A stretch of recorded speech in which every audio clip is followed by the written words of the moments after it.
And then at this point, just when you think the tensions between, America and Europe couldn't get any crazier, the US went ahead and did something that shocked the world.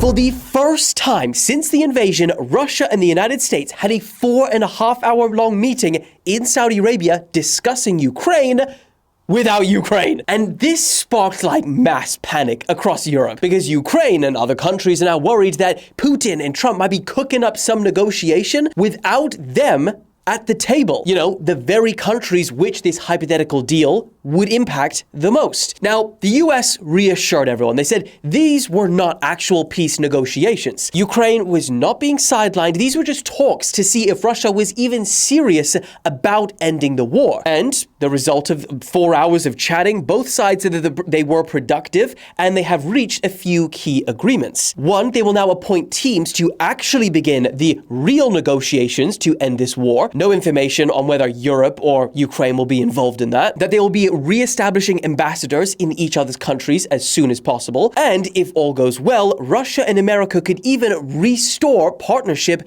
geopolitically and economically. Now, that is a key point, because think about what that actually means. Once they announced that detail, it started to become a lot more apparent as to perhaps why Ukraine or Europe wasn't involved in any of these talks. Yes, they were in part about Ukraine, but it seems they were just as much about restoring relations between America and Russia, since they've essentially been cut off for the last 3 years. I mean, they literally said there are so many opportunities on the other side of this war.